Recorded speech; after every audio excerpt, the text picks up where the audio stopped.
So episode number 8, man, we got a good one. We got Missouri Baptist head coach, Preston Ingram.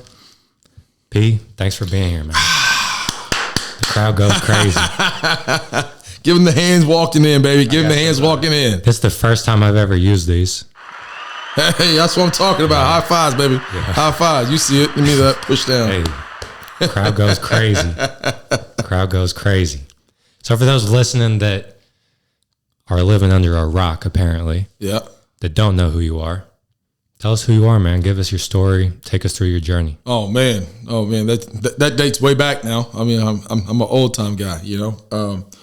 Originally from Springfield, Missouri, and grew up there in Southwest Missouri. And man, I've been doing this now for 25 years, believe it or not. Started doing it whenever I was there in high school, doing some different stuff. And then when I got in college, I started coaching my first team. And man, I took a group that was third and fourth grade kids and took them all the way through high school. And at first, really, I kind of got into coaching for some extra cash. You know, that's really what it came down to. I got some extra cash, but then I started kind of getting a little passion with it. You know, I started to see these little kids grow and be able to see some different stuff. And I've been blessed with some really good coaches in my life that kind of helped me along the way. And one of the guys, particularly during the time, was one of the kids' fathers, and he's a well-known basketball coach in Southwest Missouri, Mike Mallow. Mike is a guy that I owe a lot of credit to, man, in so many facets of the form. He helped me grow of learning how to be ready in the moment when I needed to be ready in the moment for something I didn't know, and how to be able to improvise quickly, just always stay 3 or 4 or 6 or 7 steps ahead. And so I was able to do that early in my career and just be able to kind of do that while I was still playing. And so I was able to take it as a player and as a coach. And early on, it was something that I took, you know, pretty personal in that situation. We was able to coach in some AAU basketball. And so my grassroots guys start. That's where I got my start from. And then I got into college basketball after I got done playing at Evangel. I got on staff over there. I did 1 year coaching there on the women's side. And that year they went to the Final Four in the national tournament. And then I transferred back over to the men's side, went to several national tournaments. I think we won maybe 4 or 5 conference championships, 3, I believe it was, conference tournament championships. And then I left from there, went on to Avila University in Kansas City, worked for a mentor of mine, Rodney Perry, that's now one of the assistant coaches over at Kansas State. He and I also started some grassroots stuff with the program that I played for with him, that he started off with Springfield Rockets. We kind of rebirthed that, then we moved that to what Mokan was, which during the time I was still coaching Mokan out of Kansas City. There was no argument about it. It is the best grassroots program there is in the country, hands down, of what they've been able to do. But at the time, I was still coaching with Mokan. And so, man, I mean, like, you know, in 2004, I think is when we made the merger up there with Mokan. And so, like, there were so many times there for, like, I think it was about 6 years, 7 years there that I was going back and forth to Kansas City and Springfield, coaching college basketball at Evangel, coaching the Mokan team, coaching the Springfield Rockets team, managing stuff up at Kansas. It was chaotic for 7 years. And so when the opportunity came that Rodney Perry got the head job at Avila, it was a no-brainer for me to go up there because it made my travel a little bit less. And so, and I was able to learn a little bit different style than what it was at Evangel, working for a Hall of Fame coach and played for a Hall of Fame coach in Dick Rippey. Truth be told, I've really only had 4 coaches in my entire life. Dick Rippey, that's like a second father to me. Steve Shepard, that's like a distant father to me. Rodney Perry, that is a mentor and now one of my best friends. And Steve Jenkins, that was like a mentor, a father, a grandfather, and everything else that you can possibly think of. And so whenever I got the chance to be able to go do that, I got to go work for Steve Jenkins, to go now transferred over to work for Rodney and still continue to do the Mokan stuff. And then in 2013, I was blessed to be able to give an opportunity to go work for Pittsburgh State and Kevin Muff that was the head coach there at Pittsburgh State, and to be on part of that staff with another old childhood friend of mine that was part of the original Rockets team, Ryan Stock. That's an amazing mind, and amazing thought process in basketball. But be part of that staff, and so again there, and then moved from there to go down to after 4 years there, we went down to Angelo State in West Texas, out in the deserts. Worked for Cinco Boone. Coach Boone is an amazing guy, and I was able to learn a lot with him and kind of learn my hustle and be able to regain that hustle. That's kind of what Coach Boone is really good about, man. It's knocking down the door of the hustle. And so I was down there for a year, and then left and took a head coaching job at Combine Academy in Charlotte, North Carolina, or just I say the suburbs of Charlotte, North Carolina, and Lincolnton, North Carolina. Started the program there, the high school program. Now it's built up to be a powerhouse. It's a top 20 program out there now. It was blessed to have a player named Asante Price. I went to Georgia Tech. We had another kid named Rodney Carson that went to New Orleans, and Victor Rosario. They ended up going junior college and then went on to play, and then another kid named Janoris Snell that went on and played Division II basketball. And so we started the program off and kind of broadcasted that thing out, and then left mid-year. There were some things I didn't really care for in whatever the way they kind of panned it out, but ended up and powered up and went to IMG Academy. And man, you talk about a blessing in disguise, kind of going to IMG Academy and be a part of their amazing program that they do down there. But their business is incredible, what they do, and being a part of that, because it's very hard to be a part of IMG. It's Disney World of sports, And so at the time I wasn't coaching. I was one of their student sales advisors and recruiting coordinators for the entire IMG sports development side, I guess you can say. So my job was to recruit basketball, tennis, lacrosse. I dabbed into football a little bit and a little bit of soccer. And I didn't know a darn thing about lacrosse, tennis, soccer. That was not my cup, I had never seen a lacrosse game ever before, I didn't know what the heck that was. And so it taught me a lot about navigating stuff. And so I gained a lot of international contacts during that time, a lot of domestic contacts during the time. My wife was not themed or too high end about leaving Bradenton, Florida. And then now it brought me to Missouri Baptist, where I've been at for the last 4 years now, going into 5 years. And so, I started off when I was really, really young, man. And I give a lot of credit back to Southwest Missouri. It kind of shaped me and molded me out to be who I am. And I try never to lose that aspect. That's one of the main reasons why I wanted to get you on here, was the amount of different hats you've worn. Yeah. The amount of perspectives that you've had throughout your years. Take it back to like day zero, like getting back or getting into the game of basketball. Yeah. What would you say were like what attracted you to the game? And then now present day, what motivates you to keep on existing in the world of basketball? The competitive nature. And I think that's the hardest thing for me. When I first started, it's a funny story, man. My aunt took me to my first basketball game. It was at the Boys and Girls Club.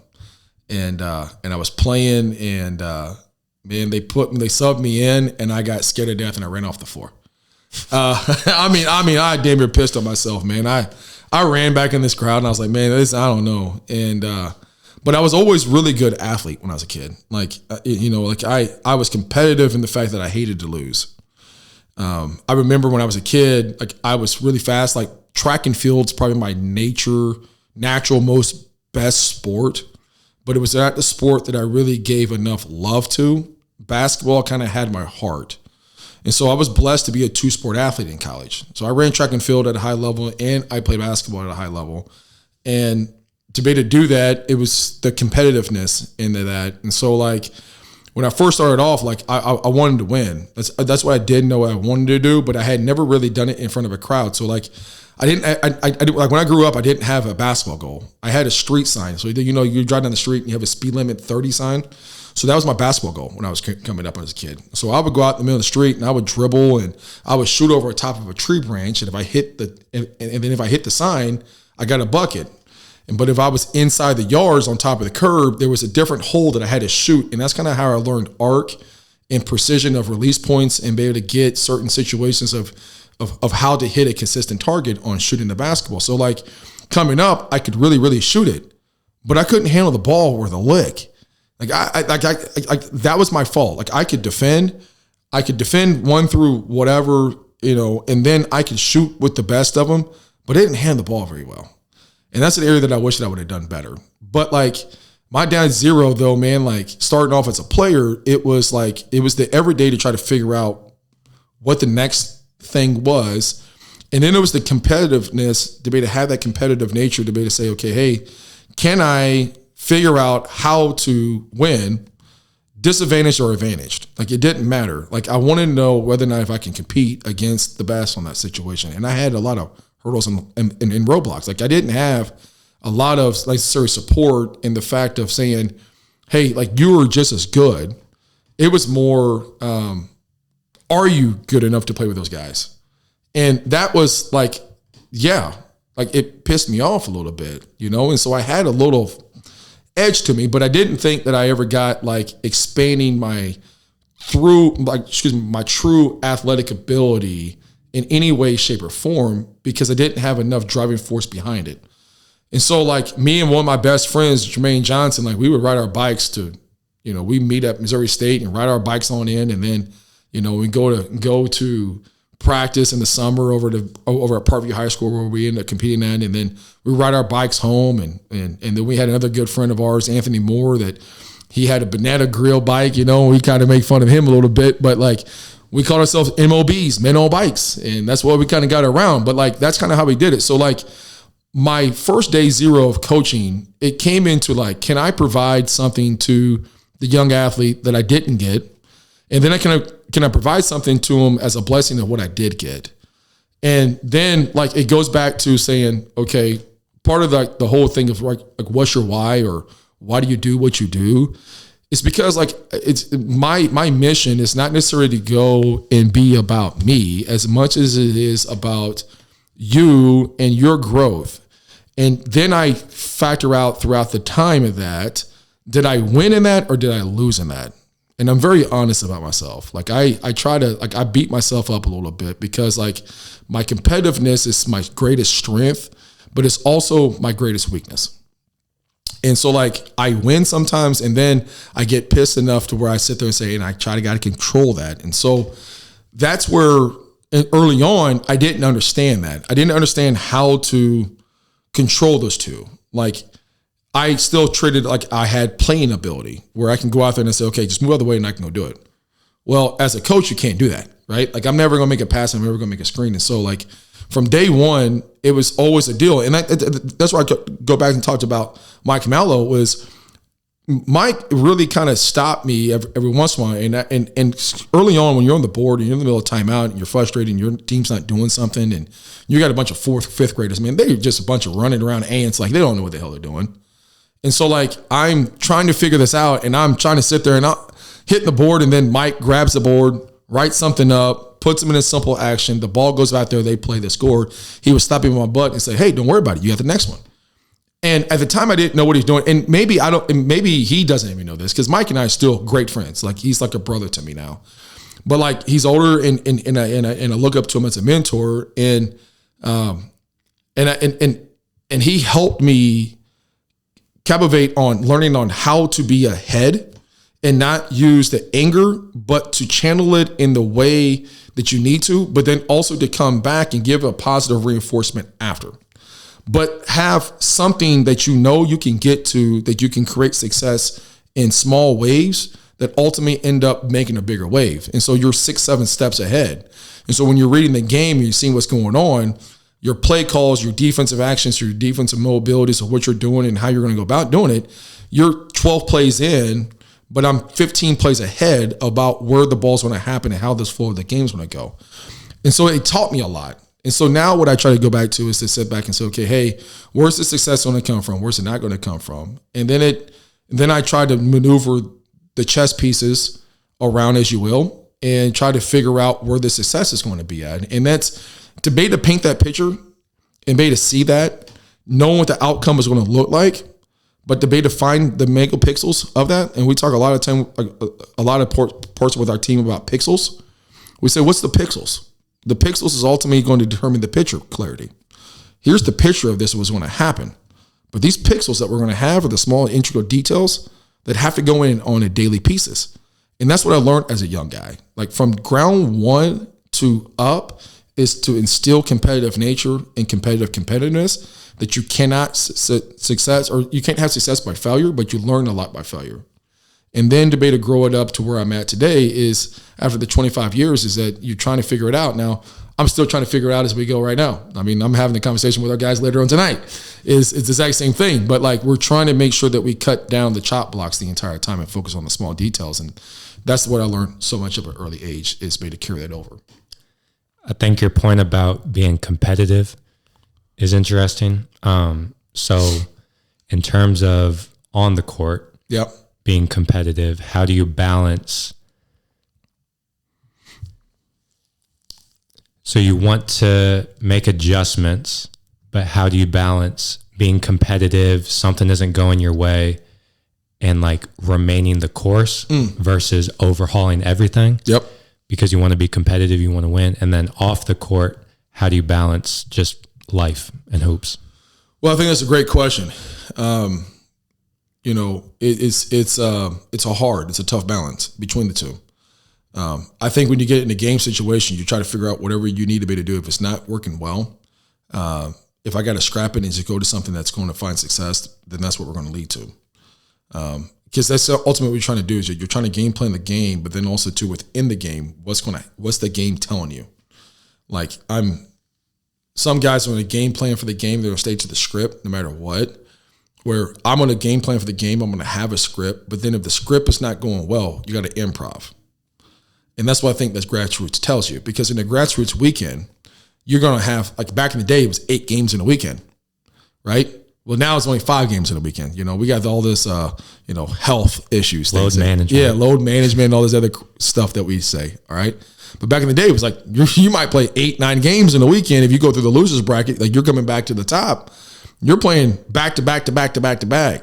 Well, for me, what I look at is that what it taught me, though, was how to have an improv, because you got a game plan for everything you have over a weekend, over time. Now, the misconception is for the bad guys in grassroots is that they don't really take it serious. Well, in the EYBL or the Nike circuit with Mokan, like, look, man, like you got scout reports, you got film, you're doing breakdowns, you're doing like the exact same things you're doing in college basketball. Like you're doing, like there's a playbook and you better know it. If you're not there, you're not doing this. Like it didn't matter. Like this was what's going to happen. Well, it's the exact same thing for here. Now, how do I handle that? Well, one of the things that, and I'm going back and I'm rereading, actually I'm listening to it as an Audible now, but I've read the book, is the Energy Bus book. Like how your positive energy is going to be what you do on everything. Right. And one of the things they talk about is E plus P equals O. And it's events plus perceptions equals outcomes. Well, the events in your life or whatever happens, okay, that is an event that happens. But your perception of those events is ultimately going to determine your outcome. However I perceive whatever outcome like an event goes into, that's how much energy I'm going to. The P can also stand for not just perceptions, but it also can stand for positive events. Like positive energy. So what's that positive energy you go to? I am a guy that I do not believe that if you wake up pissed and you say that I woke up on the wrong side of the bed, he woke up on the wrong side of the bed. Well, you went to bed in a negative situation in the first place. Like you was angry about something as it was anyway. You never let it go. So you never really dealt with that. So your perception of whatever that is, that's what you dealt with. The other thing I talk to our guys about is, I don't like your face. Like I say this all the time to our guys. Like, I don't like your face today. It just means the fact that, man, I don't like your energy right now. Like you got a bad face. That means you got bad everything. You got bad juju today. Like, I don't like your juju, Wells. So change your face. Like I say that to my wife every once in a while, she don't like it. And I get it. But I say, hey, look, I need you to tell me when my face sucks too. Like when my face sucks, and I tell her this to our players, if my face sucks, you need to let me know when my face sucks. If I came to practice today and I'm not bringing the juice the way I need to bring the juice, well, then you need to tell me I'm not bringing the juice. Because in the other side of that, I'm going to let you know when you're not bringing the juice. But if you need to take 10 and go back and reconfigure and then come back over here. But if you make a mistake, and I tell this to our guys, and I preach this up to probably to the death of me, is that we have a toilet bowl system where if anything negative in your life happens, you go over there and you flush it. Like, I don't care. If you turn the ball over, I don't care. Go get it back. If you've made a mistake, a bad rotation, I don't care. Just go get it back. If you missed a shot wide open, I don't care. Go get it back. But what I do care, though, is how the perception of what you happened. So that goes back to the event plus the perception is ultimately going to equal the outcome. So if the event was that you made a bad rotation and the perception was a negative situation, you put negative back into that, your outcome is going to be losing. This is what ultimately going to come down to. But if the event that happened and your perception was, so what, I got to go get it back, the outcome is probably more likely going to equal that. It's going to be a positive, successful outcome. And I think that's the biggest part of any learning curve for anybody right now is, can you have a positive look? Can you have positive energy? And so for me, whenever I get in the heat in the moment, I got to go back to the energy of what I'm giving. And I have to be able to self-check myself. Was it needed? Was it not needed? And how much of it is and how much of it's not. Now, young P, oh, brother, they didn't understand that. I was on go mode. Get your on the line and we're running. And I don't care. I was chaotic. Like those old guys in that first team there, if they would listen to this, they would probably say, Coach P, you soft today, dog. But I would say the exact same thing about Rodney Perry back in the day. When Coach Perry was coaching us, we'd go 3-a-days. He doesn't go 3-a-days anymore. Sometimes I feel like we went 4 or 5-a-days, but we practiced for 6 hours at one time. Like it didn't matter. But like now what happens is that you have to have a baseline thrust behind the two. But during those time situations though, is the biggest thing that we try to get through now is that can you rely on the fact that you're not having stress, because stress doesn't equal anything. If I'm stressed about something, that I'm not going to have a positive outlook about something. You can't be stressed and thankful at the exact same time. Like I can't be stressed about something and thankful for something at the exact same time. I can't do those two things. Those two things they don't go together. It's like negative, positive, positive. Like they don't go together. If I'm stressful about something, I cannot be thankful for something. If I won't be thankful for something, I can't be stressed about it then. Like if I'm thankful for the job I have, I can't be stressed about my job. Like if I'm stressed about my job, then I can't be thankful about my job, if that makes sense. So and that's the biggest thing we try to be able to get out. So I do the exact same thing as coaching, is that if I'm stressed, my team's gonna be stressed. If I'm pissed, my team's gonna be pissed. It's just a little while ago, like I lost, but I had to come back to a positive situation. And so later tonight, we're going to give them a token. We're going to give them a good piece of a gratitude back to them to let them know that it's okay. But we're also here's a standard of what we're going to be. And there's still priorities that you have to be to have the standard that you're going to be with your focus, your vision, and your determination, which you're going to go into. And so as a coach, I try to make sure I do the exact same things. If I don't do those things, then I critic myself afterwards and I say, okay, Pete, that's on you. And I'm very big about owning my own ship. And I think that's a big key component also too. If I make a mistake, I do my push-ups. I don't expect anybody else to do anything else that I wouldn't do myself. That accountability for yourself, the standard that you hold yourself to, is admirable. You were talking about, like, if your face sucks, having your players tell you that your face sucks. That level, that standard that you hold yourself to now, was that something you always had, or did you have to like practice it or grow into it? Well, I think it was always there. I always had my held to a pretty high standard.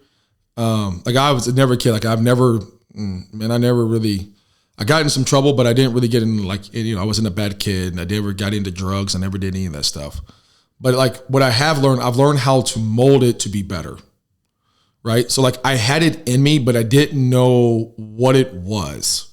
Right. Like I didn't know my perception of this. Like I was a hothead, meaning the fact that like I was so competitive and driven by that if I didn't do it, I would go on walks and I might fight a couple of street signs and a couple fence posts and a couple, fences along the way. Like I didn't know how to channel that, like I had to release that. The older you get, it's like the thing, like my dad used to say this all the time, like, hey, son, like the older you're going to get, the more knowledge and wisdom you're going to get. And you're going to realize the stuff that you did as a 20-year-old, it's not what you should do as a 40-year-old. And now I'm 43. I look back and I said, yeah, that's beyond truth. Like the wisdom comes and the experience comes. And as young guys, you don't realize that. Like as young guys, like college guys, man, like you're trying to figure yourself out. Like, what am I going to do now? Because the days are slim. In high school and junior high, yeah, you're still trying to figure yourself out and like what you want to be compared to what you not want to be. But you have the next day. But once you graduate high school, you're no longer told that you have to go do something. Like if you think about that, like all your life as a young guy or a young girl, you're told what elementary you're going to go to. That's by your parents. What junior high you're going to go to by your parents. And what high school you're going to go to. Well, that's by school districts and parents. And then you become a certain situation where you feel like you have a decision to make. Because when you graduate high school, then the decision's on you. Are you going to continue or not going to continue? Like, there is no more tell. Now it's what, when, and why, and where. There is no more, like, just what you're going to do. Like, there becomes all the other situations coming into. Like, how am I going to do this? Where am I going to go? When am I going to go? Why am I going to go? And I don't know. And then when you get into that as a freshman, you go, now what? I knew everybody, but now I don't know anybody. And now I'm trying to figure this stuff back out. But then it goes, well, shoot, man, what am I going to do when I graduate? Like, I really got to think about that now, right? So the immaturity of young men in comparison to women, we don't think about, especially as athletic men, we don't really think about what we're going to do next in life. And that's how I fell into basketball. See, what I really wanted to do was I wanted to work for Disney. That's what I wanted to do. I wanted to work for Disney. I wanted to be in sales, resort, and theme park industry. That's what I wanted to do. I wanted to work for Disney. My sister works for Universal, and I'm like, she's a team member down there, and I give her crap about it. I'm gonna be down there with her this weekend. I'm flying down to Florida this weekend, and I give her crap about it. But like, look, I'm envious of that. Like my brother, he works in timeshares off of resorts, and he's one of the best time sales representative salesmen there is in the country. And I'm envious of those two. Like, yeah, the basketball side, I'm blessed. I'm blessed, but like what my calling I thought was, and a key word was thought, was I wanted to get into that. Now I think that might be my back life. But my true calling was to help mentor and minister young men into what it is that they want to do during their time, and be able to give this blessing to that. And so like, I look at those things and I try to go back to the holistic thing of how it all goes back to, and where am I going to give my energy and where I'm not going to give my energy, how much I'm going to give, how much I'm not going to give. And so we go back through the whole entire process of that. Talk about so you mentioned like mentorship. Mm-hmm. So talk about the role as a coach, college, grassroots, AAU, high school. Like, talk about the mentorship aspect, helping players with like off the court type stuff. What role did you have in that, and what like did you like most about it? Well, started back off also too when I was young. So I became, in a roundabout way, I guess you can say a guardian of a kid named Trey Starks. And like my first group, we had some kids that grew up in single parent homes, and we had some guys that were from dual, but all over the place. And so like I became really kind of a father figure to those guys. And they really, really, really truthfully were like my first set of kids. Like I think about those guys all the time. From Trey Starks to Jordan Keeney to Zach Hill to Stephen Mallow, Taylor Taylor Sade at the time, to Nathan Starnborough, to Colton Deal, to even Gus Lyons and Brennan Hessel. All those guys, man, like that was my first group. Like that was the first group of my guys. And the mentorship for me again is it's a father-like figure for them. I'm 23 years old. And like, I got a guy that I'm taking care of, and I'm still in my heyday. Like, I'm still team light skin now. Like, don't get it twisted now. I'm still team light skinned now. I crown this throne. I'm the first team light skin that ever started in Southwest Missouri, and I own that. That's me. I don't care what nobody said. I started that. And that was not Steph Curry. That was me. Came out the womb at 80. I've been rocking ever since. Team light skin every day. But to go back to the question though, okay, I get off the subject every once in a while. My mentoring really kind of comes down to is, and we have a big program at Missouri Baptist. I give each and every single one of our guys. We had 2 years ago. We had 74 kids in the program. I give each and every single one of them that need me or not for sure about what's going on. I give them my shoulder. I give them my time. Like, my time is them. That's what my time is. Like, if a guy's struggling in something, look, let's talk about it. If a guy is unsure about something, let's talk about it. If a guy needs a kind of just a square kick in the rear to kind of get motivated, let's talk about it. But that's where I kind of look at it. And from a basketball standpoint, I think that's just secondary. That's not my primary focus. If my primary focus is a basketball coach only, then I'm not really serving the way I need to serve. And that's the mission for me, is that I'm able to kind of serve and guide along through either faith or through perceptions of what we're going to do as coaches, with the ability to be able to have the platform to be able to mentor young men and move them. And along the way, I think that it's not even just the men. I mean, sometimes, I'm talking to the young women. And I've had that conversation with several over my course of my years. It's just that I interact with a little bit more of the men. But and I'm not picture perfect, but I use my backstory from my academic troubles to my halo of coaching or as a player or as a track athlete or whatever that it is, the ups and downs of that. I try to make sure that I have surrounded myself that I can have a conversation with any genre, with any background, with any nationality of what's going on, because I have an identity of some sort of that. And so I try to make sure that I have a relatability. And that's, I think, my biggest part of that thing, is that I want to have a relationship that I can have those conversations. I think it's harder today than it was 5 years ago, because I think relationships now, because the portal, have now went from years to 6 months. And that's unfortunate, because that's not what the true calling of sport really should be about. The true calling of true sport is to create a long-term relationship that I can go back and I say, Steve Jenkins was my college basketball coach, and I was appreciative of him. And even during my ups and downs and all my frustrations of what that I gave to him, he still stuck to my side. Still gave me opportunity, and he still preached life to my life, into me, and he still stuck to my side, and he gave me an opportunity to be able to play when much didn't at the time that I was trying to run track. And I got that opportunity because, the assistant at the time, Steve Shepard, that's not the head coach at C of O, so happened to be my high school coach, and he was the assistant at Evangel. And so, like I said, my group, my tech night, is tight. When Steve Shepard left, Dick Rippey came over to be an assistant. I played for him 7th grade, 8th grade, 9th grade, 12th grade, and 2 years in college, and then coached with him for 6 years afterwards. And so, that is father figures to me. And I want to be able to give that back. That's my biggest thing. That's kind of where I lean to more so than anything. What would you say the difference was or is between coaching girls and coaching guys? It could be off the court or on the court. Oh man, I think that's tough. I don't know, man. I've only coached girls that one time.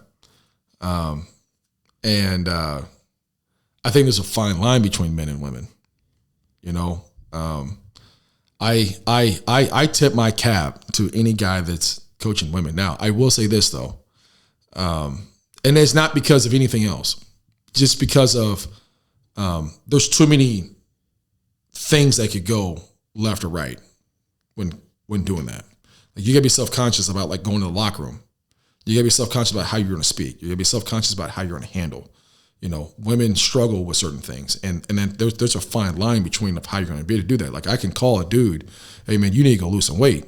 Well, that's not necessarily an omen that you're going to go tell a woman to go do. You're like, I'm going to tell that to my wife. You know what I mean? So that's a fine line. But what I will say though, with women, you can get women's sports athletes. They're going to run through a wall for you.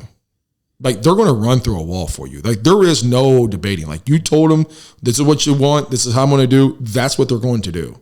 Like, they're going to do it better than men. They're way more disciplined than men. They're more efficient than men. They're more mature than men. Like, as men, we're not as mature as women. We're never going to be as mature as women. Women think about wedding, their job, and their future of what they're going to do by the time they're 3. They have it planned out, right? And then also, too, if you see this, men, we live by testosterone. So, like, if we feel like we got it, I'm going to go show it, you know? Women, like, if they go, well, I'm going to go to nursing school, so it's not worth me to continue to play basketball anymore.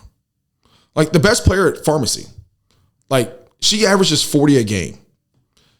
She walked in and said, hey, I'm coming to school here for pharmacy. Like, she's had, like, 4 Division I's call. Like, leave. She goes, no, like, my end goal is not to play basketball. It's to go to pharmacy school. And I want to be a pharmacist. We ain't got no dudes that are going to be saying that. Like, coach, man, I get a chance to go level up and go to SALU from Maryville or from UMSL. Man, I'm out. Screw this. I'm not doing that.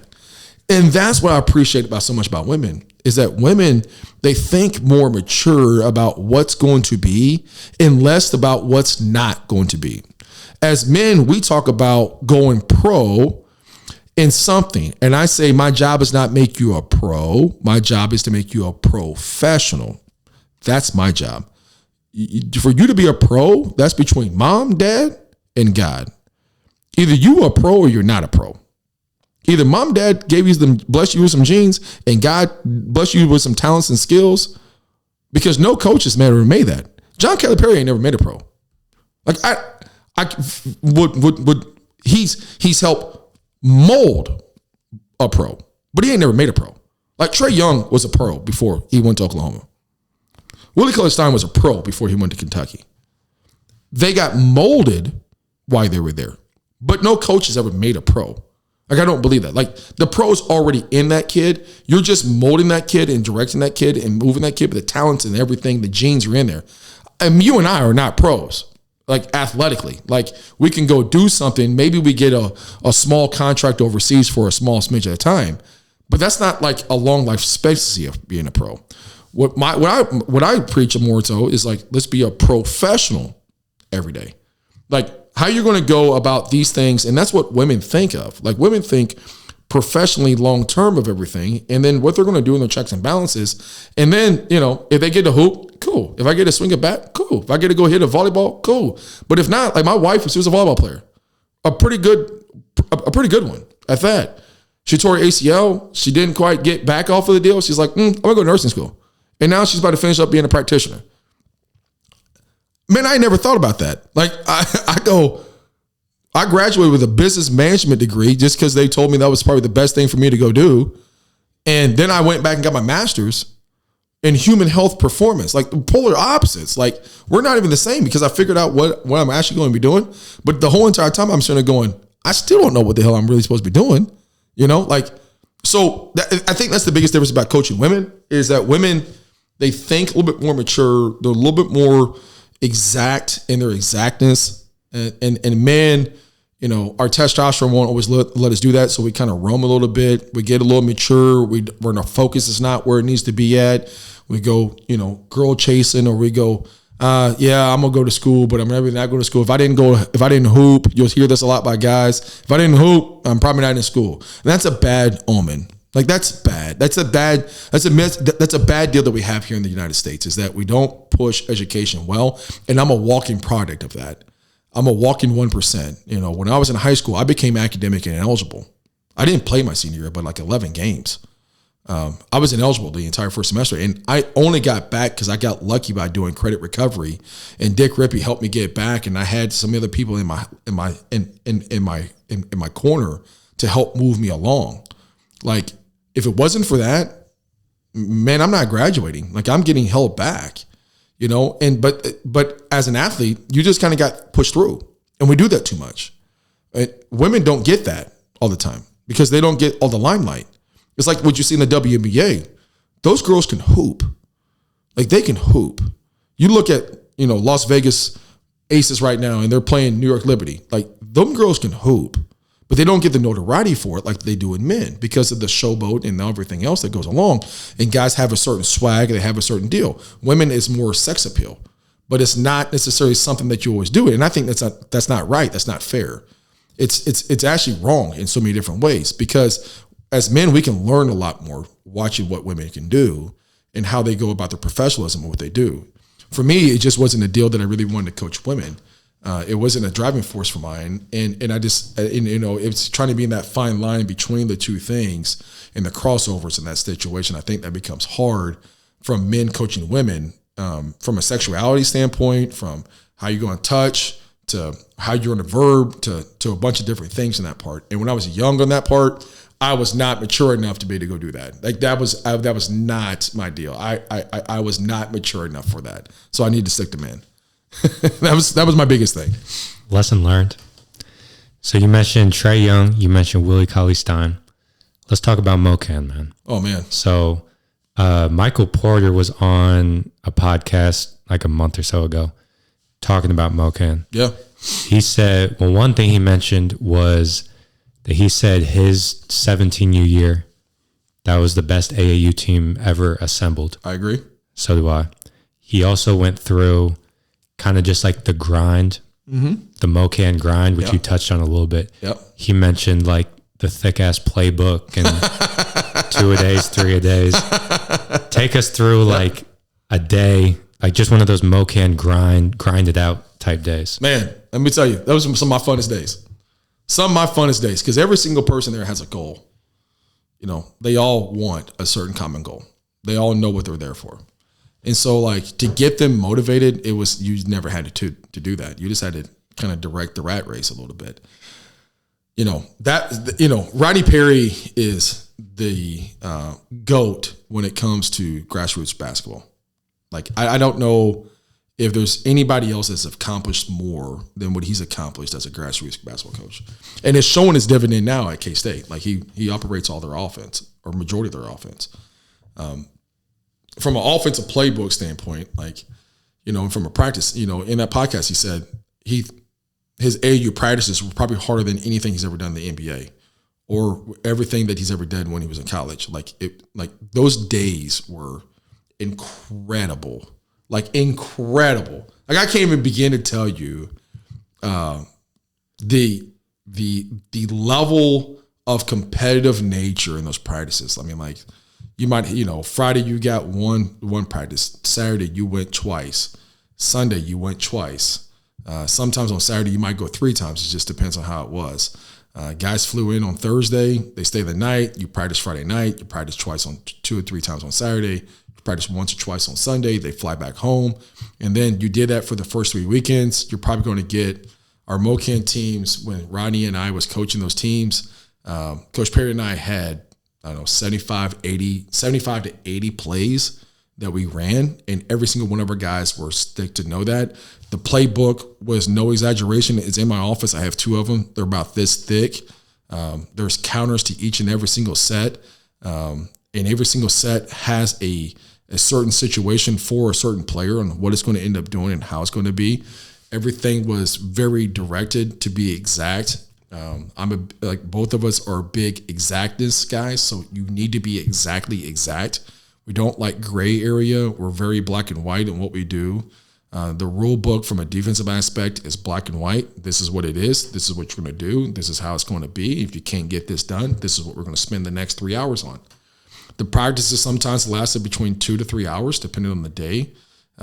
And even if it's a 2-a-day, you might practice 3 hours and come back and practice for 3 hours. So for 6 hours in a day, you're working. So you got Mike Porter, Trae Young, Willie Cauley, Shimmy Ojale, Ali Burst, Tom Tom, Will Spradling. All these guys are in there and they're grinding and they are on it and they are getting after it. And you better figure it out. And you got a slew of college coaches that came through that program. I mean, there's so many college coaches that came through that program that's representing Ole Miss, Tennessee. You got guys at Missouri State, St. John's. You got guys at K-State. You got myself. You got guys all over the network right now that has came through the program, not just as players at Oklahoma. You got Clayton Custard that's now one of the assistant coaches over at Oklahoma with Porter Moser that he played for at Chicago Loyola. Like all those guys that came through at some point in time throughout their career. Tum's coaching collegiate basketball now, and this is his second stop. And then you got some other guys that had played with Mokan at one point in time and had moved on to another situation. But like another guy that played for me, Tyson Batiste, he's an assistant coach at Sac State. You got all these guys that came through there, but what they all funnel back to is the fundamentals of what was being taught and how much you're going to be and the directness of what was going to be and the exactness and the everydayness of what Mokan's about. That's what separates Mokan. Like you don't win all the EYBL Peace Jams just for the hell of it. Like the Peace Jams are ran because of being direct and yeah, you have to have talent, but now I'm taking that talent and made to do it. That team that won with Trey and Mike and those guys there, like I wasn't a part of that group, but that was Coach Perry that was coaching that team. And look, I tell you, like that's by far, I think that's the greatest AAU team, or if not, it's arguably one of the greatest AAU teams. Now, I think there was more teams that had bigger talent, that had more NBA pros on there. I will say that. But the success rate of what they did and how they went about it in a modern day era with media, I don't know if any other team has ever done that in modern day time. With the amount of media coverage that was going on with Mike and Trey. That might be arguably one of the best duos of all time. Because that duo there was crazy. But then you had Jared Ritter that originally committed to go to to Xavier. Then you had Cardi. Yep, you had Cardi on that team. Then you had another kid, I can't think of his name right now, but he went to Florida State. Trimble? Yep. Brent Trimble. Like Trimble went to Florida State. Like you had other guys on that team now that were tough. And they just didn't get the clout of what Mike and Trey did because, like, again, those guys were pros. But, like, with the Mokan grind, though, I mean, like, I tell you, man, like, when I first got the job here, I had an interview with a guy. And one of the first questions he asked me, he said, so how do you think you're going to be able to translate to college basketball? You're just an AAU guy. I laughed. I said, boss, you're not understanding. Mokan, what we did at Mokan was far more what we did over here over here at Mobab. Like, I mean, it was a different hustle. It was a different grind, man. And I miss those days, man. I miss those years, man. 2013 was my last year doing it, and I miss the Mokan days, man. It was just, there was a lot that went into it, and I'm blessed because I was part of something special. And I can sit there and say I'm a Mokan guy by heart, and I always want to represent those guys. And you were one of the day zeros. Yeah. That like got the program off the ground. So looking at what it is now, just the culture as a whole, 2-a-days, 3-a-days on Saturday, 1, 2, 3 practices, Sunday for 3 straight weekends. You just listed all the like components of it that make it different than just a regular AAU program. Was that culture something that was with you and Rodney like intentional, that this is what we want the program to look like? Or was it just happened to be that way? Because that's like your personality. Well, all the above, but really the vision came from Matt Souther, that's the owner. Like really, I mean, like, and Matt Souther's flowers is tremendous. I mean, like, none of this is possible if it wasn't for Matt Souther. Matt Souther really he started the Mokan program with Willie Reed. Willie Reed was one of the first original guys. And then it just blew up and then went to Allie Burks, and then it just kept going, and kept going. But like, Rodney came in, he was the visionary guy. Like Coach Perry came in and said, this is how we're going to do that. Because at the time, this is 2003, 2004, I guess it was, we're revamping Springfield Rockets of the old program that Coach Perry started. And he and I are reconfiguring that deal. So we're holding tryouts, we're getting stuff, we're trying to get a shoe sponsorship, we're trying to do all these things. We're trying to get back onto the Adidas gauntlet at the time because Adidas was kind of, that's where it was at. We wasn't big enough market in Southwest Missouri to be able to get Nike. But we felt like we could compete with Pump and Run. Like we was one of the best teams there was in the state with the Mokan teams. And we had some really good talent coming up. So then when Coach Perry left Western Illinois, he went back up there working at 68 Inside Sports with Will Shields. That's an all-time great of Kansas City Chief player. And he had his own gym up there. Well, skip forward to the date. That's the gym that Mokan now owns. Okay. Well, at the time, Matt had this deal. Matt and Coach Perry get linked in.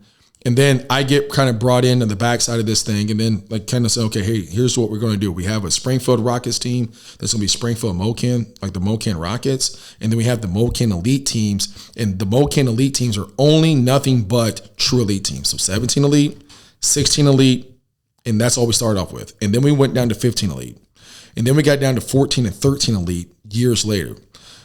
The Mokan Rockets teams were all the feeder teams, but they were still a high elite team. So the team that I had was still a high elite team, but that we didn't start off with like a daily dozen.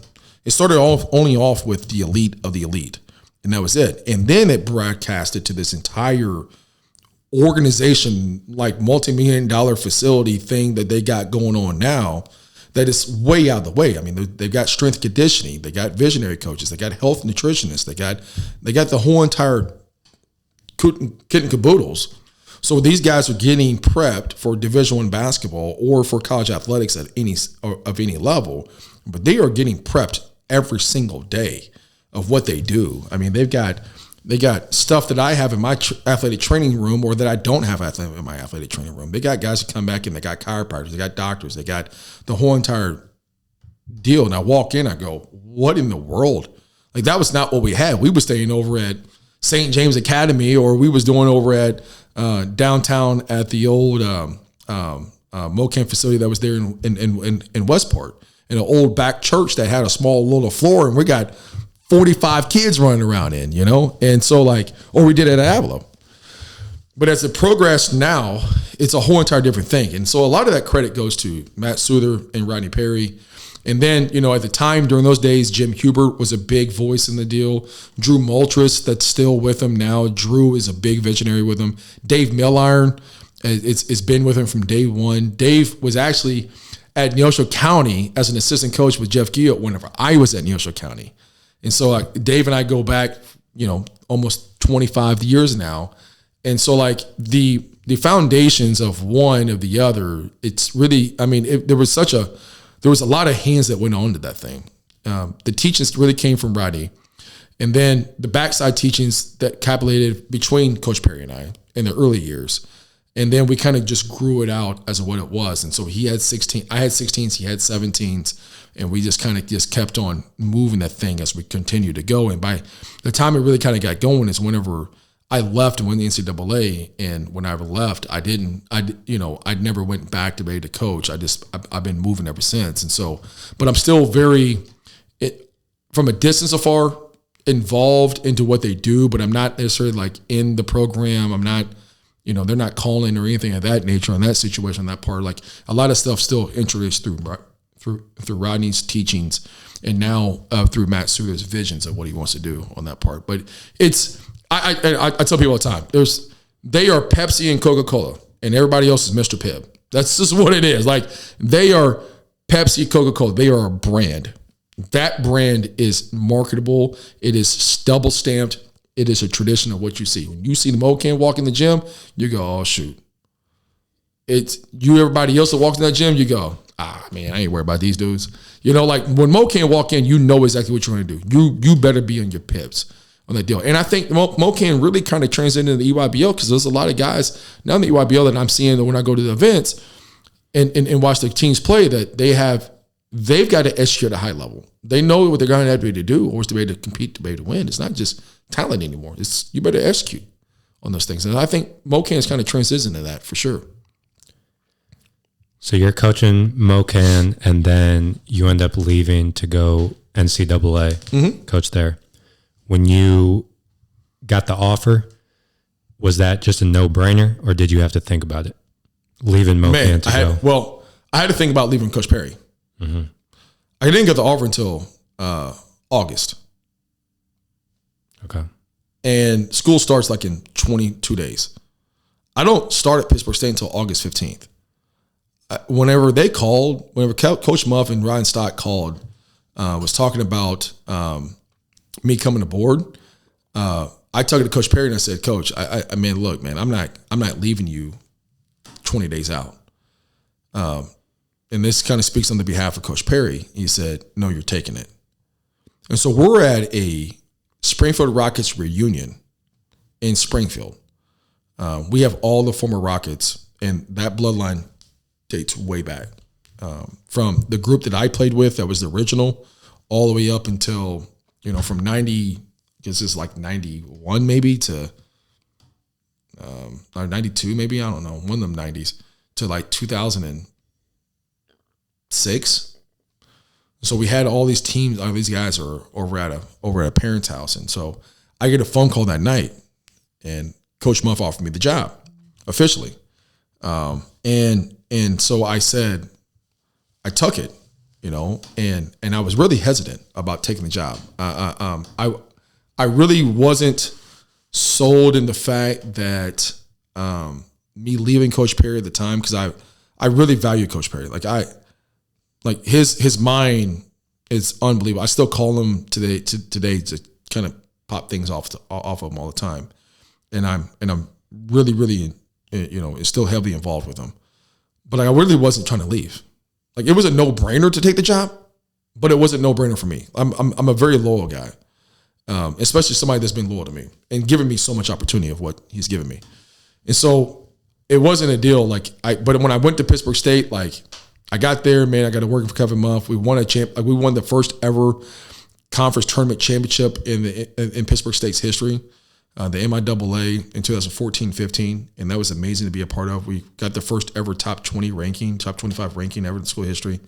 What I have been blessed is every single school or program that I've ever been to, from IMG all the way down, and even here at MOBAP, we have accomplished something that had never been done before. So when I was at Evangel as a player, we won a national title. That had never been. We're the only one in the school history. At Avila, we hosted the first ever conference tournament game at home. That had never happened before, and we the first 20-win season in I maybe ever. Then I go to Pittsburgh State. We win the first ever conference tournament championship. Go to Angelo State. Things happened in there at Combine. We started the program. The program had never been going. We started that when I was at IMG. I had nothing to do with it, but they won the national title that year. And so everywhere I've been, something's happened. Here at MOBAP, since 2005, when we won the conference championship and conference tournament championship, that has never happened in MOBAP history, that's never happened that hasn't happened since 2005. And it's the second ever to happen. We won the conference championship back to back, although that I guess the Twitter buds are forgetting that we shared a title last year with Columbia. Columbia didn't win this thing outright. We shared a title last year. As bad as we were, and I didn't think we was deserving. I'll say that. I didn't think we was deserving of it, but we won it and we earned it. But we won that back to back. That hadn't happened. And now we're in position to be able to win it 3 times. Well, that's never happened outside of Bob Butcher time at Columbia in the AMC history. And so I'm big about doing things that had never been done before. And so everywhere we've been, it's been that way. And so when I took that first job, I wasn't for sure, but I know that's what I needed. But I didn't want to leave Coach Perry, but it wasn't necessarily a no-brainer for me to just take it right away. I mean, I had to have dialogue and thought process behind the two. Plus, my wife was pregnant with our first child, and she had to stay in Kansas City. And so I'm commuting back and forth all the way until we have her in December 13th. We're commuting back and forth. I'm commuting back and forth. She's staying in Kansas City. So I have my pregnant wife without me a couple nights a week while I'm going to Pittsburgh, and I'm driving 2.5 hours, and I'm getting to the gym at 6 a.m., and I'm leaving late and going back home, and then I'm going back on the road at 4:30 to get back and trying to get back up there by 7 so I can see her for a couple hours. It wasn't just peaches and cream. I spent a lot of road time. At the time, I was drinking Red Bull out the yin yang. It was, I'm blessed because of it though, man. I mean, like I said, I can punish myself on this stuff, but it wasn't necessarily just a cut clear. Yep, I'm out of here. I hollered at you, man. I'm gone. I've never done that. I think I probably could have, I don't know. I like to think that I probably could have had some Division I opportunities. I've had some Division I opportunities, but I just don't think the timing was right necessarily all the time on that part. And so hopefully this timing at some point, but at the time it wasn't necessarily right. That's a good point. Just like your wife being pregnant and the like balance of hoops and life. Cause like on paper, from a hoop standpoint, any decision might make perfect sense or it might not make sense at all. But then you have to think like logistics and family and just that whole picture. Something that I kind of like am taking advantage of being young, you know. You should. Getting after it. Get after it. Getting after it. Ain't no sense of stalling when you can be balling, dog. That's my thought process, man. That's facts. So let's talk about IMG, man. Yep. So you were the sales manager? No. So I was a recruiting coordinator and sales advisor for all the $90,000 kid. You know, that was my job is to recruit the $90,000 kid plus some of the top elite talent. Like I provided a lot of lists of names and made to get them in front of the door. Some of the kids they were wanting to get involved in.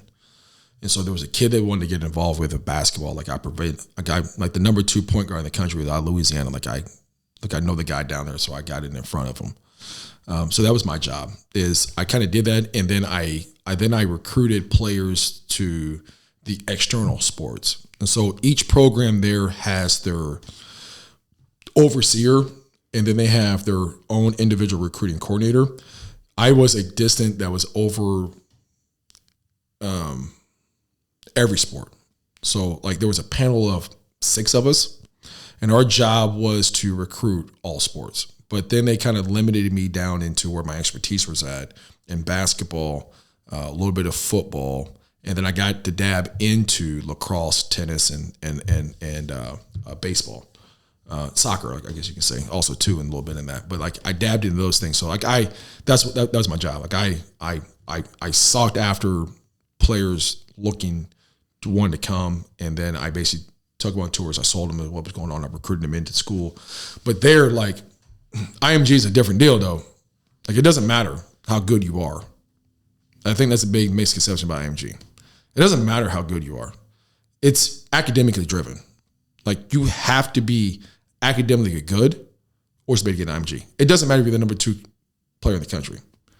You can't get in until you go through admissions, academic admissions. You have to be accepted through the academia. If your academic's not correct, because down there they only do like 4 hours of classes. Like they only do their major key courses, like your core classes. That's it. They don't do all this extra stuff that you and I would do in high school, like art appreciation. All that stuff is all gone. Like I don't need that. We got history, math, science, and science. Like that's all we need in English. Like that's what we need. That's what we got. And then maybe you take one other appreciation class, but that's it. That's just because that's what's needed for Dale. But you take your 16 core classes. That's all you need.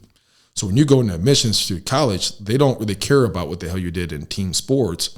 They're going to go off your 16 core classes, and that's what you're going to get deemed at and what your core GPA is going to be. And so IMG does. So if you come in there number 3 player in the country, but your academic stuff, you're not getting in. The second thing of it is that everybody there pays a bill.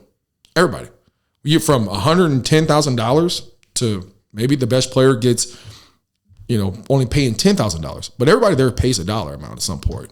Like there's only a select few amount of players that they're actually there on full boats. It's not very many because not every program gets that many scholarships. Like they're on discount rates. And so each player there gets on a discount situation. And when you go in there, it's $90,000 to go to school here. And if you can't pay that up front, then you can pay that down into broken down installments, but you're going to pay a certain percentage up front. And then you're going to go in through a monthly situation. And so, like, that's a big thing about Mokan, not Mokan, but IMG, is that it ain't just like, that's the reason why they don't win the national title all the time. Because, like, yeah, it's like Disney World down there. They got the best facilities. Like, Gatorade is in there. That's where their science center's at. And they have some of the best athletes there was, some of the best facilities there is. But not everybody can get into IMG. One, you can't afford it. And then 2, like, it doesn't matter because you still have to go through, even if you're willing to write a $100,000 check today, if you're not accepted by admissions, you're not getting in. Like, it doesn't matter what, like, Brian Nash is the director of basketball. I don't care how much Brian Nash wants a player. if the director of academics says he's not academically certified to be able to get into school here, he's not going to be able to graduate and be prestigious enough to be able to go to certain institutions, you ain't getting in. So then you got to move on to the next situation. So like there's like 13 basketball teams over there. You know, they have the national team, then they have the state team, and go on down the deal. So my job was a little bit different on that situation. It was a tough job. So when you're giving people tours, recruiting people, or maybe they're approaching you, as far as like IMG's target market, yep, are these people that are like academics first and really care about academics and then will play lacrosse on the side? Is it mostly that, or is it mostly, because I think of IMG, I think athletes. Mm-hmm. And you still should, because that's what they are. Is like athletic first. Yeah, they are still athletically driven, with an academic purpose. So like a lot of the kids will end up ultimately going to the Ivy League. Really? Yeah, like a lot of they'll still go to private schools. Like they send a lot of athletes to Division I, but a lot of those guys stay on the East Coast. Like they don't have very many kids that go out to the Midwest or even out to the West Coast. Most of those guys are going to go all the way up and down the East. And so like when you go and look at their situations, a lot of the guys will still go Ivy League. There's a lot of the guys will go to the Patriot League. A lot of the kids will go to still high prestigious academics, because you got to think about their financial backgrounds. Like their financial backgrounds are still a big key component about the deal. So like you're not going to come in and be able to pay $90,000 living in a $500,000 home. Like you're probably living in $1 million home. You know, and so like now the high end athletes, the situation, maybe they're not, because they're getting a certain situation of a discount, be to pay to be to get in there. But like whatever dividend it is, even it's $10,000, that's going to be $90,000 to the next guy. And that guy there then might end up being at Villanova, like Jeremiah Robinson Earl. Like he would then be because he's a Kansas City kid, he went to Bishop E.H., but Bishop E.H. still had to pay a dividend to go to Bishop E.H. Like it's still, you were not going to go to school for free. So like, even at that point, so like you got to think about that. Even if it didn't matter, the way that I looked at the research on the situation is, yeah, they're going to sit there and show you that all these big time kids going to like Allen going to Arizona, and Baycott going to North Carolina, and Jeremiah Robinson Earl going to Villanova, and on the list on the line, you know, like Sherfield going to Tennessee. Absolutely, without a doubt, that's what sells the brand. You know. Now, you got Maria Sharapova working out down there. You got Serena Williams down there working out. You got Andre Agassi that started off there. They started off as Nick Bollettieri Tennis Academy. That's what it was. Like Nick Bollettieri just passed away a couple of years ago. But Nick was a phenomenal guy. I got to meet Nick a couple of different times. I would be sitting outside, just a common dude. Like he just walked up to me. At the time, I was like, man, who is this dude? And then I realized, wait, this is the dude that started all of this. Like, you know, but like it started off as a tennis academy. That's really what it is. Now, basketball and football kind of get the prayer line because that's the most common sport that we really thrive off of here in the States, right? But like the other sports over there, though, like they still try to go to a high end of where they're going to ultimately end up being too, is they still go to a high prestige situation in either way that it was, but they are athletic driven now. Like they're athletic driven, but by the way of academic. So like, yeah, you need the academics to get in, but you don't need the exact same thing. The way their thought process, you need academics to be high enough to be able to get in Division I, because that's where where they want all their players to go is Division I. But see, if you don't have a high GPA, you can't get in. So like you might be the best player in the country, but like if you're not very good academically, so a lot of these kids would try to go to another prep school that don't really care, and they try to fix their grades and they send them on. IMG is not going to do that. Like there is no filtering with any of that. So like the way they do it, look, man, like I speak high by IMG. I was down there 3 weeks ago, down there working their camp. Second, third week of September.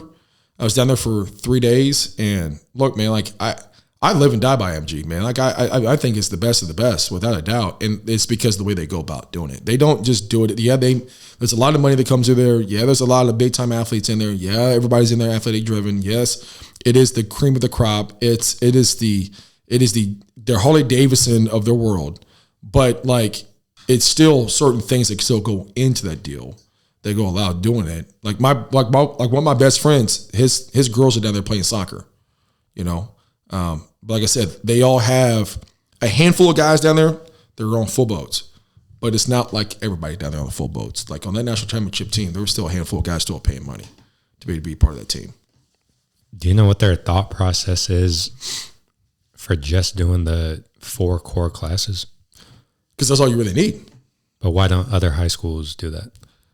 Well, because they don't have the abilities to be private and fully funded the way they are. So like SPS or say St. Louis Public Schools, well, they're deemed by different guidelines on everything. So like the states will run those. Even private schools here, like you're gonna have a certain situation. Down there, it's athletically driven. So like they value more training. So there are athletes down there, like for the common kid in Springfield Public Schools or St. Louis Public Schools, well, you might have a kid that wants to go into art. You maybe got a guy that wants to be in health and PE, right? So like it's not athletic driven. IMG is athletic driven. That's the reason why I say it's athletic driven with an academic crisis or criteria in that part. So down there, like if you go to class early in the morning, you might go to class from 9 to noon, but then you're training the afternoon. Or you're training in the morning and then you go to class from like 1 to 5.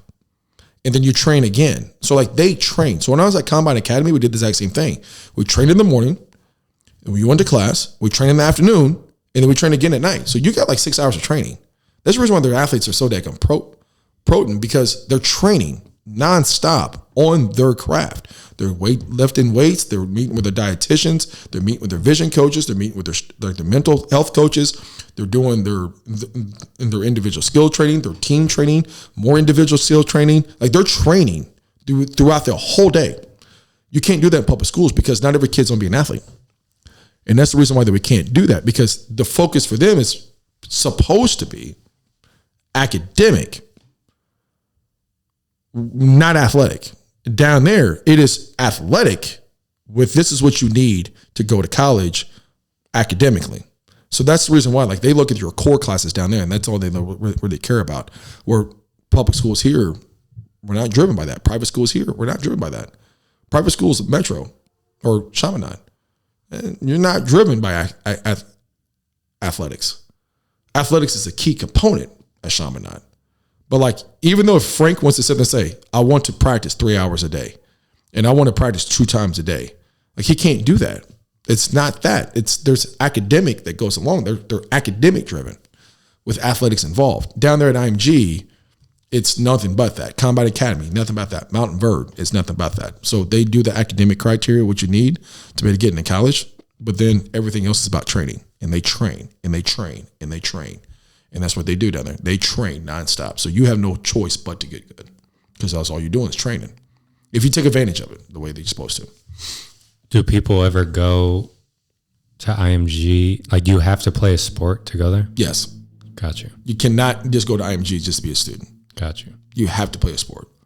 Like, you can't just get in and say, hey, I just want to go to school there. That doesn't work. There's like 1,200 athletes there. They all play athletes. There is no just traditional students. None whatsoever. All right, so let's go to MOBAP now, present day. Yep. So your philosophy as a coach, you touched on when you were talking about Mokan and the playbook, and you're very much like by the rule. Yep. So in coaching, there's that spectrum of letting the guys play, more like motion offense. Yep. Couple like principles, but then we're kind of just freestyling, so to speak. Yep. On the other end, sounds like kind of more so where you're at. Everything's by the book. Damn near every possession is a set play. Where do you fall on that spectrum?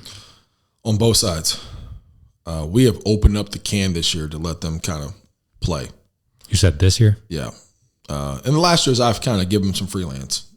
You know, I think there's some players that need direction. Some players can go freelance. This year, we're trying to get a little more freedom and let you play a little bit. But that's where I think that the cone drill stuff that we do in these individual trainings with all of our skills trainers, they don't transfer over. Preach. You know, we do all this cone stuff, and I'm like, what in the same hell are we doing? Like, the trash can ain't going nowhere, boss. Like you're dribble, Euro step. Like I hate Euro steps. I don't like them. I don't allow us to do them. I don't like jumping off of 1 foot. We're going to jump off of 2 feet. I love guys that are going to catch and look at the rim first. And my thought process in triple threat is not dribble, pass, shoot. It is score, score, score. Like you cannot dribble, pass, and shoot unless you think score first. So you have to think score first. If I'm going to drive somewhere, it's to create 2 and get the ball out. Okay. And so like one of the things is teaching the kid how to play. And I think we've lost that because of all the individual skill training and because we don't play like we used to. One I think the biggest conversations ever happens is like, well, the 90s and you know the 80s compared to these players today. Well, the players today are more skilled because they work on skill. They're far more skilled, talented and everything. They're far more skilled and talented in a lot of ways because that's what they work on. Competitiveness, not so much is the deal. The competitive of the 80s and 90s, they was more competitive. Why? Because we played more. We competed more.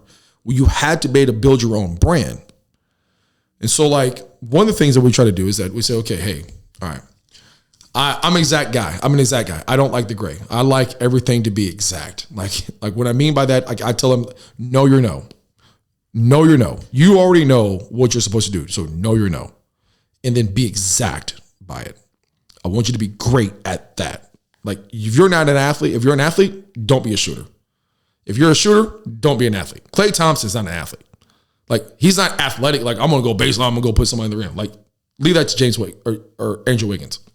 Andrew Wiggins, like, you can be a shooter, but you're not a shooter. You're an athlete, right?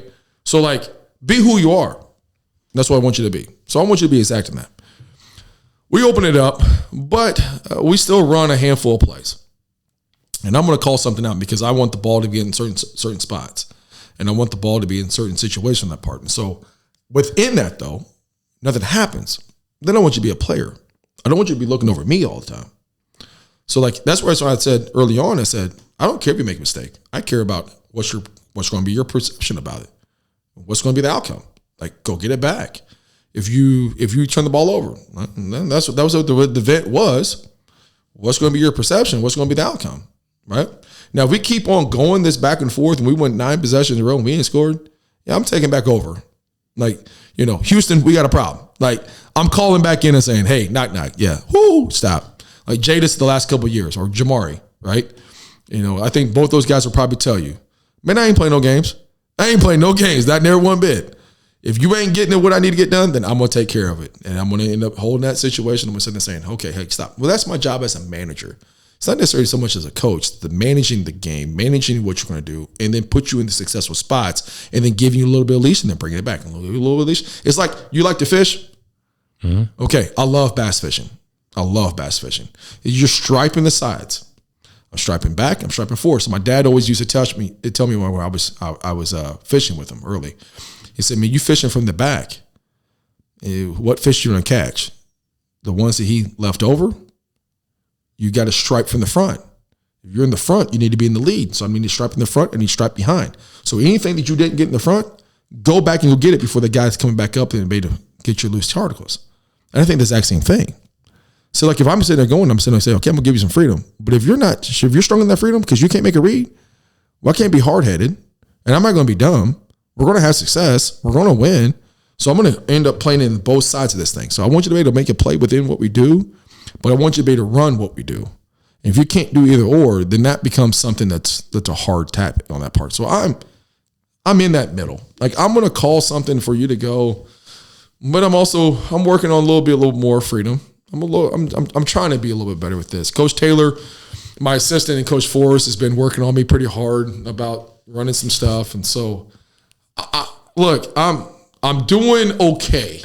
Okay. We're going to end up getting the reins. We'll put it back just a little bit, but I do like our group. We're smart. We got to get a little bit more edge to us, but it's been a fun group to coach. That's a very tough concept that I've talked to a handful of people about,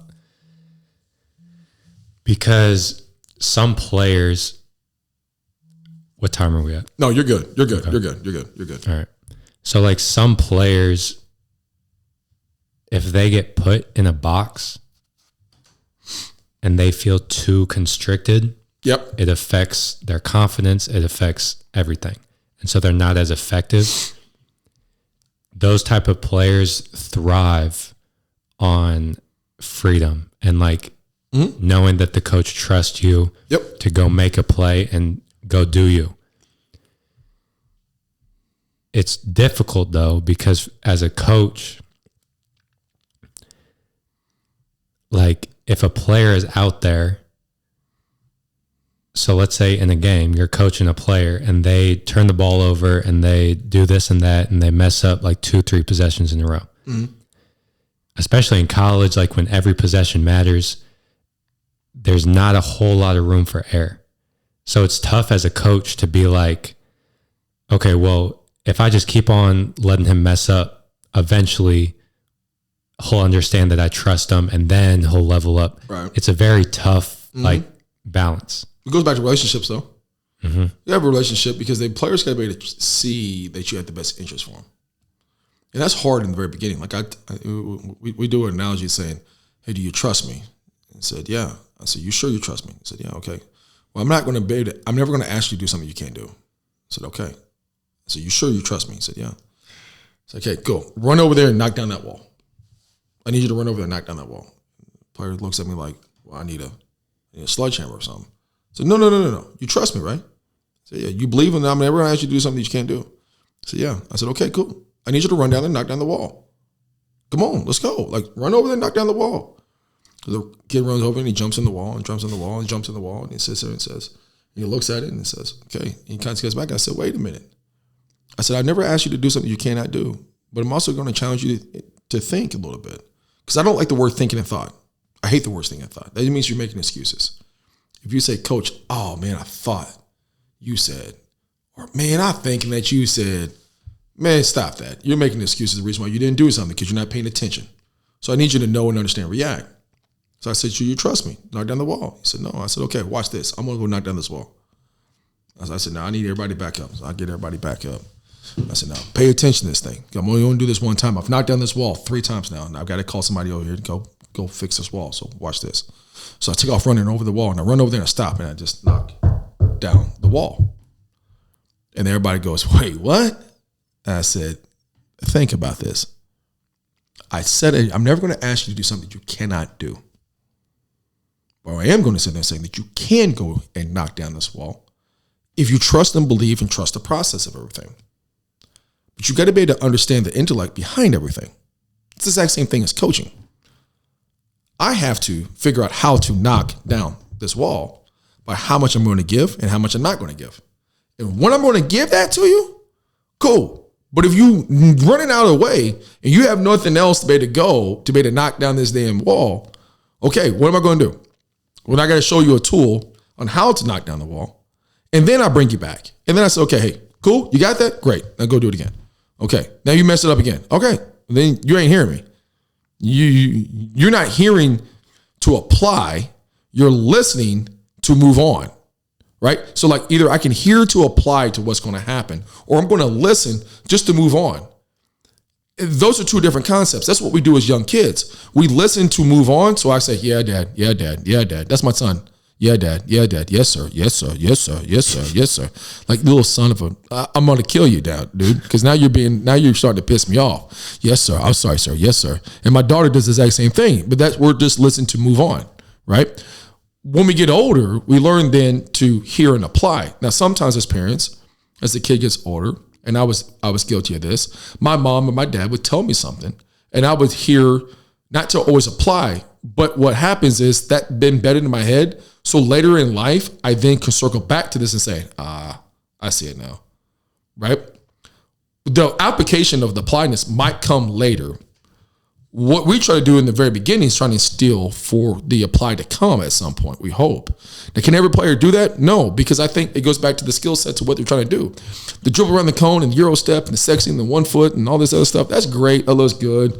But man, look, let's be honest with that stuff. Like the successful rates is not very high with that stuff, right? So I want to be able to put your player in successful rates so they can be successful, so that we can be successful.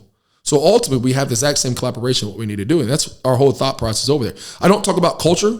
I don't believe in culture. I believe in value. You can't have good culture without great value. Like, what is culture? Culture means absolutely nothing. It's a buzzword that we overkill. There's no more use for the word. I think about value. You have to provide a value to me every day. If I'm not providing a value to you every day, I'm losing you in my grounds. So what's going to be your value for the day? Like, what you're going to provide?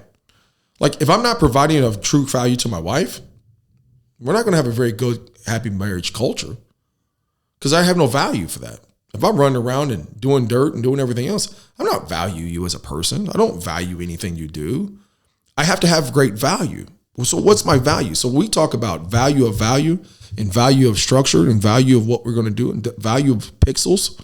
Like, what's going to be the pixels of the day? Like, what are you going to learn today? Or are you going to learn something today that's going to be like, you can't have this clear-cut 75-inch TV if you have bad pixels. Like, you just have a big frame with a bunch of images that you don't know what the hell's going on. Like, I need pixels in this thing to be able to get a clearer picture on that part. And how do I get those pixels? I have to have value for every single detail that goes into it. And then how do I get the detail part into it? My daily disciplines of what I do. And then how do I get my daily disciplines is what I feed myself in positive energies, and my events and my perceptions equals outcomes. And then I go back to say the exact same things. You as a player, you got to do the exact same thing. And that's the only way you're going to be able to do it so that you can go get busy in your bag. And then what we do, we Deion Sanders, we throw the kicker back out there and we say, go do your dance. And that's how we get to get done, because you got to go celebrate that thing now. You need to go celebrate that thing. And then once you celebrate it, cool. Come back over here, because here in a minute, you're about to screw that up. Because now I got to challenge you and I got to change the narrative. Now I got to change the narrative on to a different thing. And great coaches look at that. Great coaches, great business owners in every time situation from good to great businesses have to think about, hey, you're getting comfortable. I got to get you back to being uncomfortable again so you can become comfortable and then uncomfortable so I can move to the next one. Calipari talked about that just a couple of years ago. And that's something we talk about. You got to be comfortable by being uncomfortable. Well, how do you do that? By all these things I just laid back out. It's the exact same thing that Chris Beard talked about after a loss. Well, how do you go back? Well, you wake up and you go feed yourself. You eat something that's more green than it is off the dollar menu. You go to class. You work in your body. You go stretching. Boom, boom, boom, boom, boom, on down the line. It's those exact same things to help this player to learn how to play within a structure what you want to be to do. And every structure is right and every structure is wrong, putting on the team and the coach itself. And so the way I do things, is it right? Absolutely not.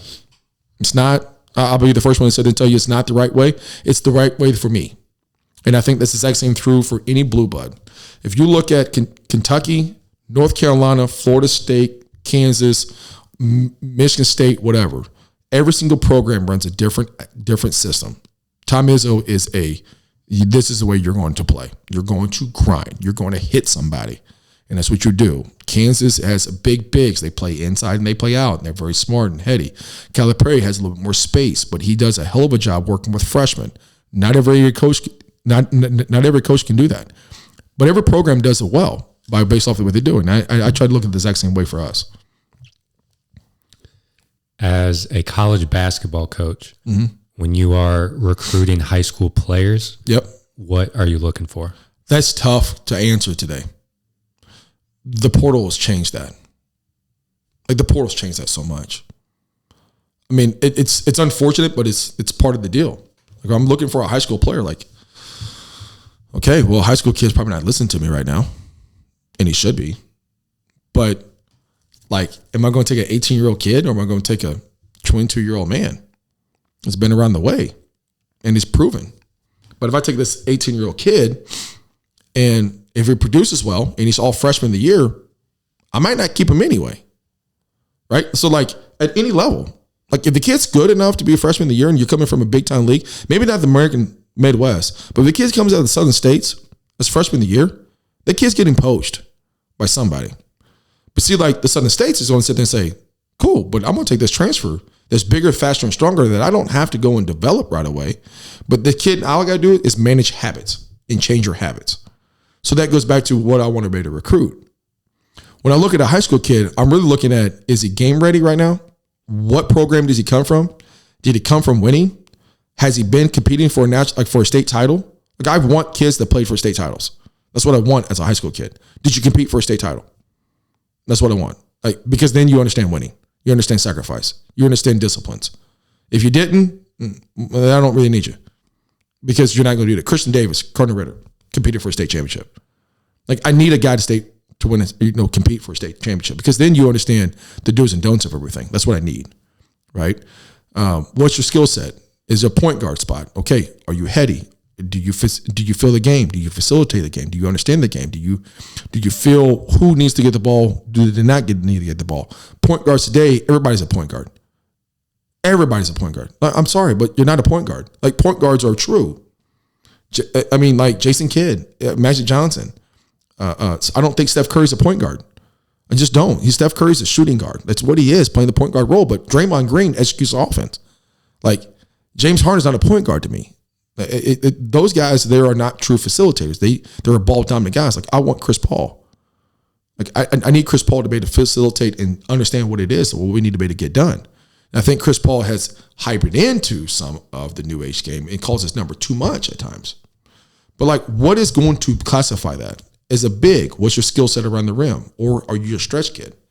And what do you do between those two things? So, I mean, when I look at a high school kid, like, I want a good academic kid. I want a guy that's going to end up coming from winning cultures. Did the kid get coached, or did the kid just be around athletes? I don't really care for that. I want to know the kid got coached. Did the kid is the kid going to be able to provide a concept to us right away, or is the kid going to be a year away? We need to send him down in redshirt for a year. And that's what we look for. Like Preston Fortner, he competed for a state championship.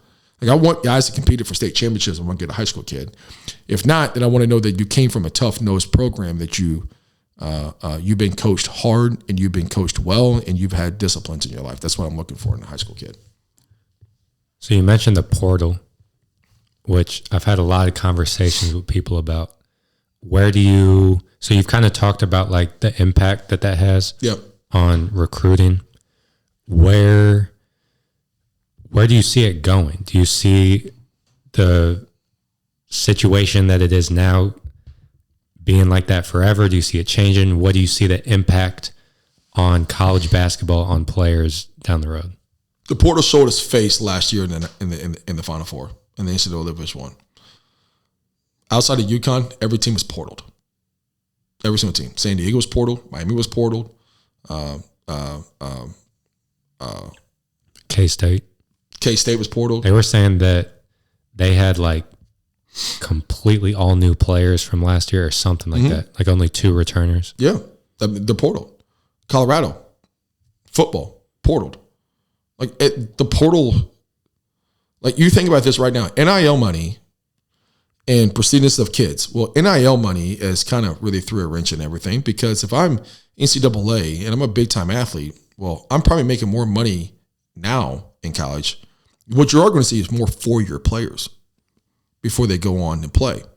You're going to see more 4-year players. You hadn't seen that since, like, the old Duke days back in the 90s, right? You're going to see more 4-year players because the kid's can make more money now with NIL than he is going to be his first year playing pro. Like, Drew Timme should have been gone a long time ago.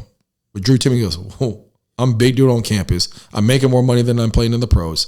And I'm living a rock star lifestyle right now. Like, I'm Drew Timme." You know what I mean? Like, let's think about this thing. Hell, one of our own, Courtney. You look at Courtney. Courtney goes from Texas and goes to Arizona. You got 2 different tops of the top cream and 2 different experiences in 2 different parts of the world as a college athlete. And now he's over there playing pro. But, like, the portal, what it's done is allowed kids to be able to experience different spots. And then now if I graduate, I can go to a third school, right? For us lower level guys, we sit back and go, well, once you transfer, now they put the 4-4-4 transfer rule back in. We're able then to poach from the top dogs. So, like, St. Thomas is in the Miami, Florida, NEI. They have a transfer from the North Carolina. They got a guy on the team that dominates a damn pro. Like a pro. You got Langston. They got 6 Division I transfers in this year that all had averaged at least 8 points or more at whatever Division I school they've been to. Wayland Baptist, that's on our league, that's on our schedule, our second game of the year. They got one kid that started every game in Central Michigan and averaged like 17 points a game in Central Michigan. Deshaun Corpu, that's in our league at Central Baptist. He was JUCO National Player of the Year and played at Texas Tech, was 6th man of the year, and the year that they went to the national tournament game, like championship game. Like, it's allowing you to get high-end transfers and high-end talent to be able to go. Now, some of them, they got baggage. That's the reason why they're not high level no more. Fair. But for us, though, we try to shift through all that stuff and say, okay, I don't want to just know a talent kid. Like, the guys we brought in, so we brought in 5 transfers this year. All of them have great value. Every single one of those guys. From each and every single one, we're very selective about it. Like, I don't want just any old riffraff. I need the right kid on that part. So we really do our due diligence in the portal on how we want to portal the kids compared to just go through the whole entire process and just because they're high talented.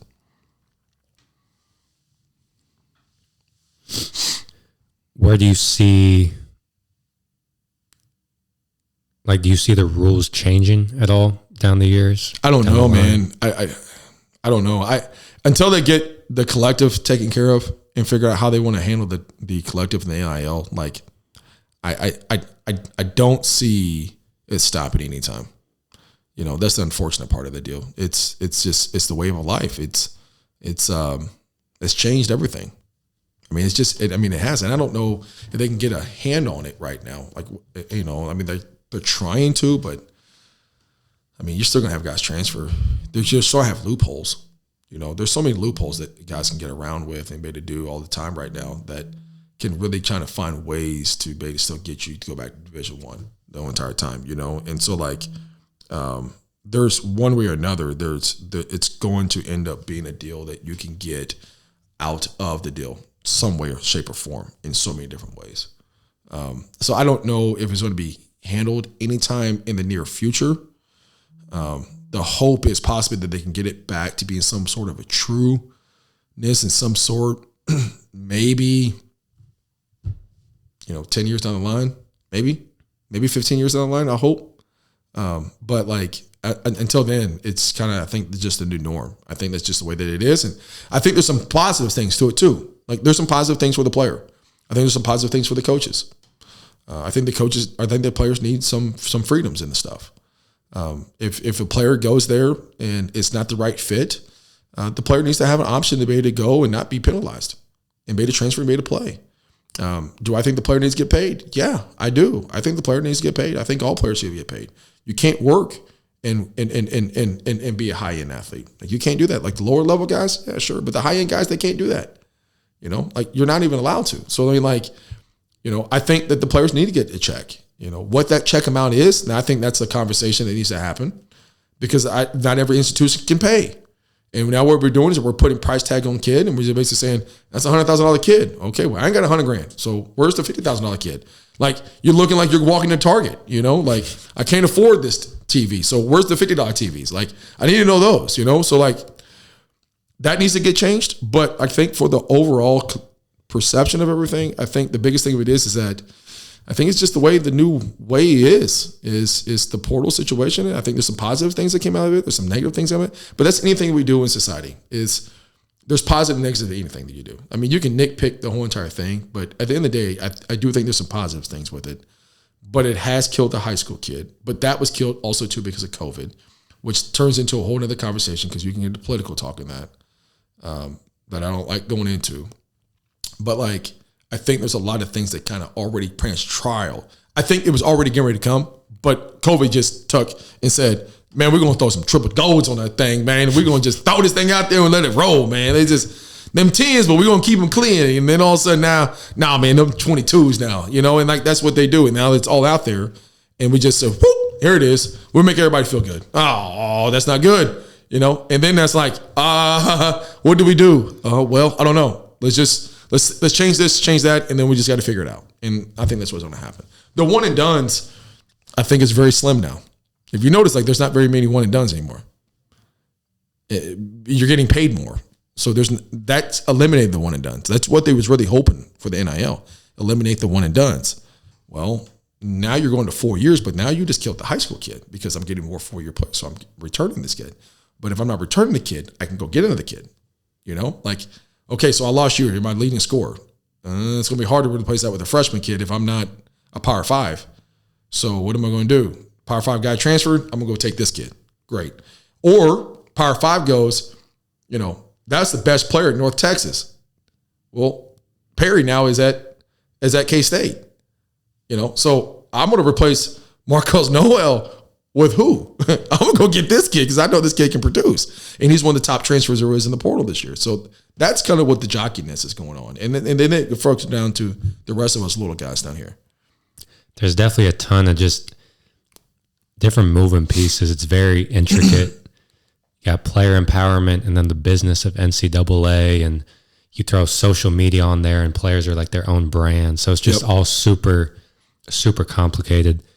The last question I got, let's talk about just the upward trajectory of the program at MoBet from like my like subjective point of view.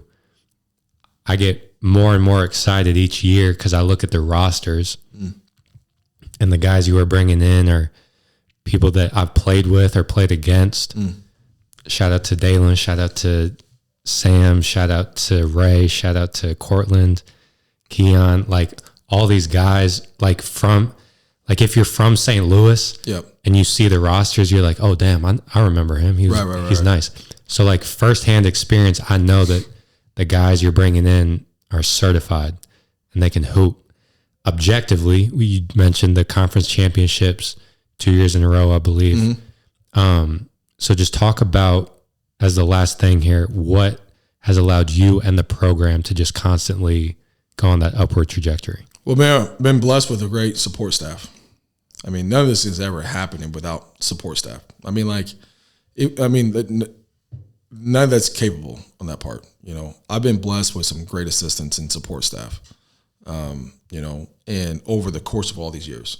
And the guys that I have now, and Taylor and Chris, the most prevalent guys, are very, very involved in the city and been heavy in the city. And I think that it's helped us along a lot of ways. And those guys are rock stars. But even dating back to the first days with Andrew Grants and Stephen Rogers. Stephen Rogers now is at Nicholls State as an assistant, but last year was at Utah Valley. The year before that, Chase Dipple. Chase Dipple was a rock star in there to have. And now Taylor and Chris and I've got Ty that's that was at Corpus last year and on down the line with a whole bunch of other different guys. So I've been blessed with that. That's a big thing about that. But then it's on out now to target the kids that we really want and that we want to be able to get. And so you talk about like this handful of guys that we have now in the city. Shout out to D. Lloyd too. I forgot about Absolutely. That. D. Lloyd, who's just in the office the other day, the other day, is, I feel like we've been representing St. Louis really well. And before we got here, I don't know how much they're able to get. Now, Matt Brock, a lot of this still goes back to Matt. Matt got the program started. Like, I'm not going to sit there and take full credit for everything. I'm going to take the credit for what we've been doing under my umbrella. But when Matt got going, Matt gave the program new life. Like, that's just what he did. He gave the program new life, and he won, and he started it. Now, what we've done is the exact same thing I just said the NCAA did. We put some things on that thing, is what we did. And we try to broaden it out even a little bit more so on that part. And so, like, what we want to do is be able to gradually grow in the right direction with the amount of resources we've had. Like, we don't have the resources as Columbia. We just don't. We don't have the same resources as Columbia. We shouldn't even be in the exact same ballpark. For us to be able to get done what we need to do on that part is ridiculous because Columbia's resources is far more greater than anything we have and far more greater than anybody else in the conference. And so what we try to do is that we try to make sure that we do a lot with little. And we try to do our due diligence in our recruiting. That we want to represent St. Louis, and then we also represent abroad, mainly Texas, is our other outside support, just because I love Texas kids.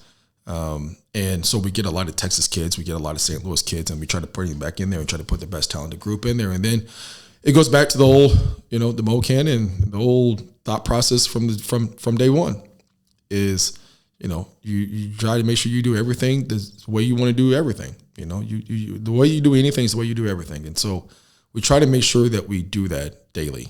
And I challenge them every single day. And I'm going to challenge them again here pretty soon. And I'm going to challenge them every single day to be better young men.